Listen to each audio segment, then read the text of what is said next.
Okay, this is interesting. I have never seen this on a Harbor Freight tool before. So this is a tool that a lot of people like. It's the Harbor Freight Dual Action Polisher. I've had this one for a couple years and I've been pretty happy with it.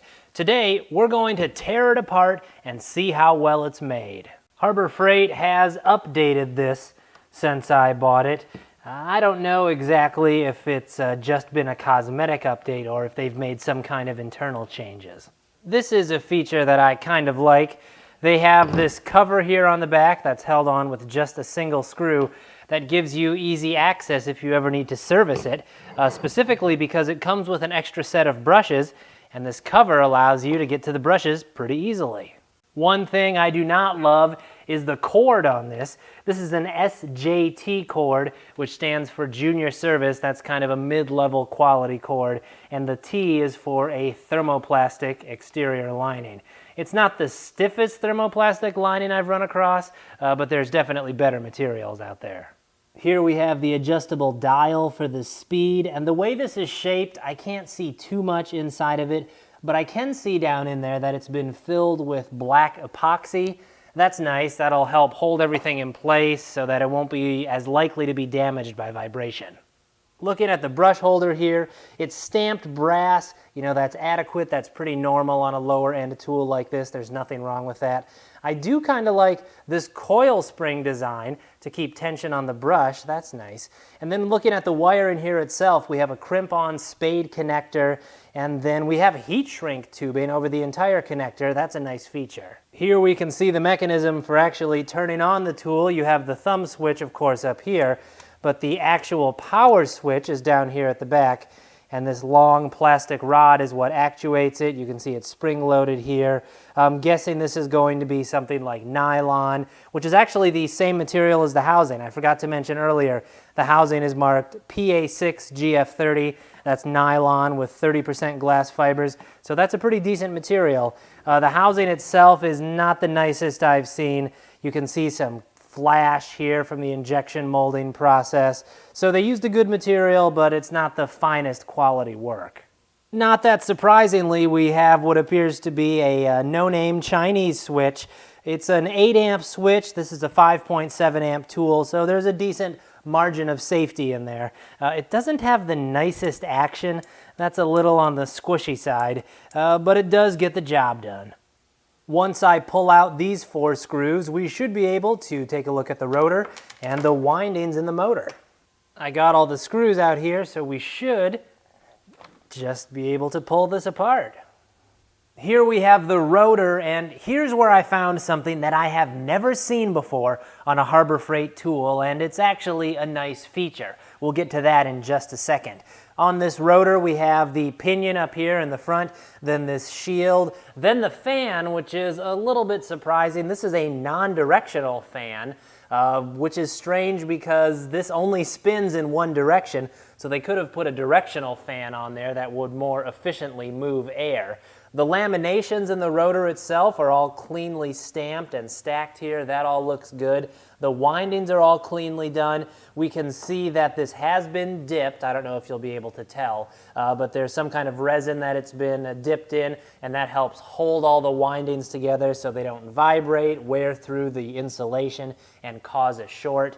We have on the bearings, they're both CHL brand bearings. We'll take a look at them a little closer in just a minute.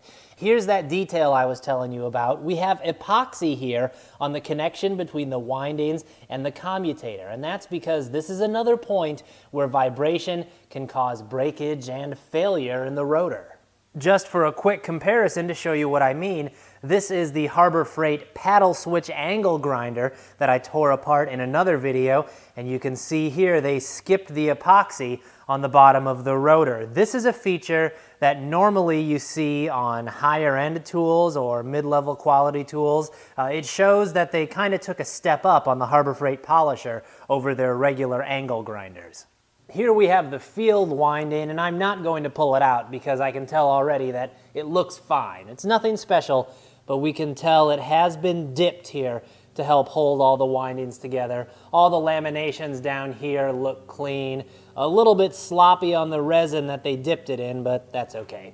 But one thing I did notice that's not very impressive is here's the thumb switch up here on the top, and when you push it forward, boy, it sure looks like it touches the actual winding there.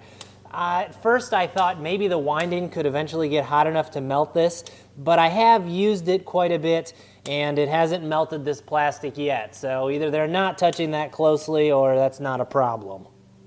It's time to talk one of my very favorite topics, bearings. All the bearings on this grinder are sealed like this, and they're all CHL brand. That stands for Ningbo Wang Fen bearing. That's a Chinese bearing company, which is well into the no-name side of things, but at least it has a brand name on it, and at least they used sealed bearings. I pulled this shielded bearing out of my stash to show you what the differences are. On a shielded bearing, you can see the metal shield is crimped around the outside edge here, but there's no contact between the inner race and the bearing shield. So this joint right here is an entry point for debris and dust that can eventually get in there and wear out the bearing. On a sealed bearing like this, the rubber seal makes contact with the outer race, and it also makes contact with the inner race here, so it's a much tighter seal that prevents junk from getting in there and wearing it out. And I should add that sealed bearings are usually a little more expensive, so if they wanted to pinch pennies, they could have replaced this with a shielded bearing. The casting on the gear case here overall is good. There is one kind of chunky, ugly spot here, but otherwise it looks good. Here's the company that cast it, Sun Poo. I found a little bit about them, but not much. There is one nice feature I see here. There's a seal in here. So at the very front of the rotor, there's obviously a bearing. That's a sealed bearing. But in addition to that, they have a seal here around the edge to keep grease from working its way around the bearing and getting into the motor. We can see here we have another CHL brand bearing. This polisher doesn't have a button that locks it in place like an angle grinder. It has this Allen wrench which fits down into a detent in the gear, and that allows you to take this apart.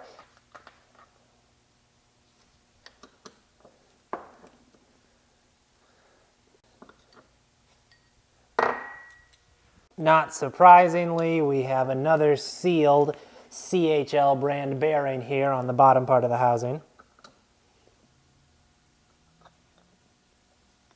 There we have it. This is not the original grease that came in this.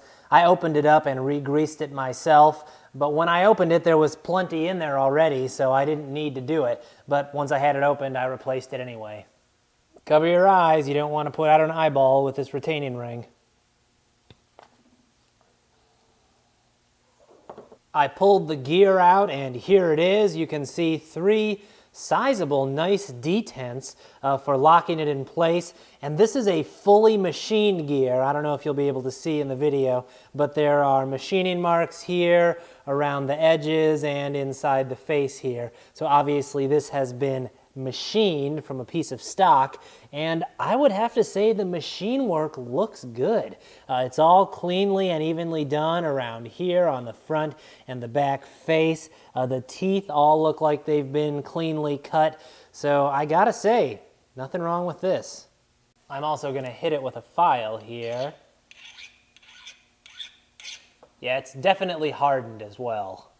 After taking this apart, I have to say that overall, this polisher is pretty well made. They spend extra money on a few nice details, like the epoxy on the rotor here, this seal around the front rotor bearing, and they used all sealed bearings in the construction.